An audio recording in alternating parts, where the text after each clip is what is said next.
What do a jumbo jet, a massive bridge, and, that humble paperclip on your desk all have in common? Well, they're all in a constant, invisible battle against a force that's trying to tear them apart from the inside out. Today, we're going to pull back the curtain on that very force, the science of why things break. I mean, think about it for a second. You've probably done this. You take a paperclip, you bend it once, twice, maybe a few more times, and then, boom, it just snaps. It wasn't one giant, forceful push that did it in, was it? It was all those little repeated bends. So what's really going on down at the microscopic level? And that's the absolute key right there.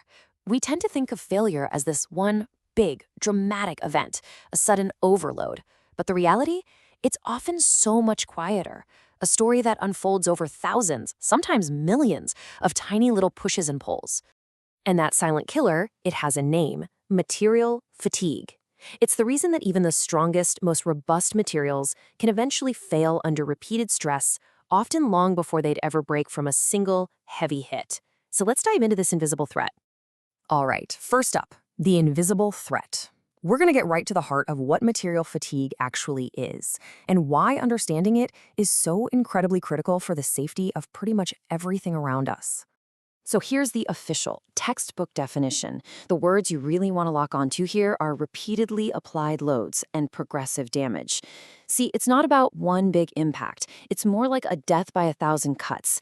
Each tiny stress cycle leaves a little invisible mark, and they just keep adding up over time until the material finally says, I can't take it anymore. Every single fatigue failure, no matter how catastrophic, starts with just one single microscopic crack. So our journey has to begin right there, at the very beginning, the birth of that crack. Scientists call this the initiation phase.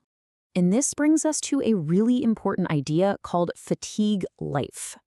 Now, you might think this means the total life of a component, but it's not quite that. Think of it more like the resistance phase. It's the number of stress cycles a material can handle before that very first crack even appears. And get this.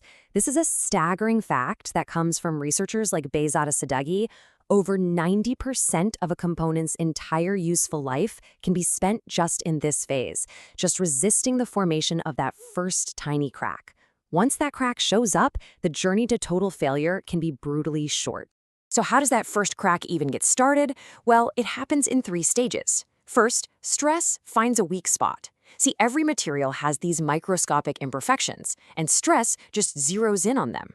Then you get what's called localized plasticity. Think back to that paperclip. It doesn't spring all the way back, right? It's been permanently changed, just on a tiny, tiny scale.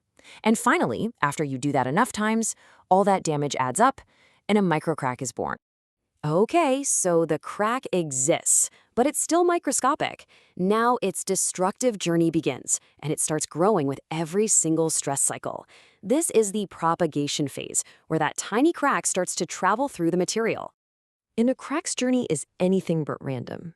As researchers like Fiedler, Vormwald, and Newman have shown, its path is this complex dance of many different factors. The kind of stress it's under, how sharp the crack's tip is, and even a material's internal memory of past forces, what we call residual stress. All of it helps steer its destructive course. This quote just perfectly captures the challenge here. Predicting this journey is unbelievably complex. Scientists have to build these models that account for everything, from the outside forces to the material's hidden internal state. It's a massive, massive puzzle. And you know what? Solving it is what keeps our world safe.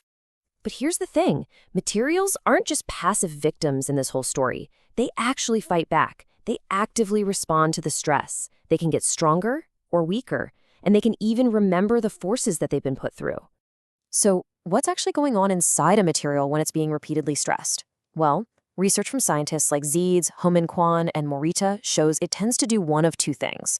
It might go through something called cyclic hardening, where it gets stronger but also more brittle, a bit like glass. Or it could do the opposite and undergoes cyclic softening, where it gets weaker and more flexible.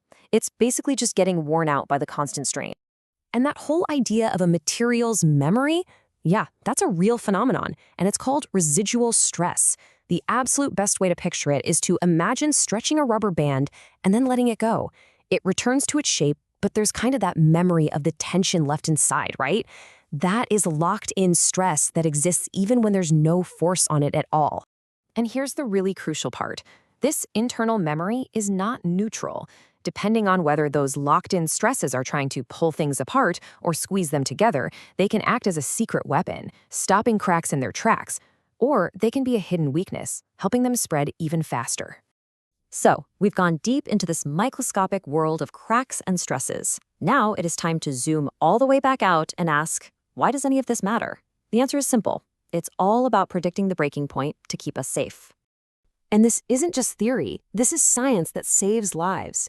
Think about an airplane wing, constantly flexing from turbulence. Engineers use this science to know exactly how long that wing is safe to fly. Or the bridge you drive over, enduring decades of traffic and weather. And even a medical implant, which has to withstand the incredibly complex stresses of your body's movement for years on end. All of this relies on a deep understanding of fatigue. The ultimate takeaway is a safer, more reliable world. Seriously, every time you fly in a plane, cross a bridge, or benefit from modern medicine, you are trusting the work of scientists who have figured out how to predict and prevent the silent threat of material fatigue. And this all leaves us with one final crucial question. We are constantly pushing the limits, demanding materials that are lighter, stronger, and more efficient. The constant challenge for science is to stay one step ahead, to make sure the things we build to move us forward don't end up failing us. So, can our materials keep up? The answer lies in continuing to understand this invisible war being waged inside every single structure.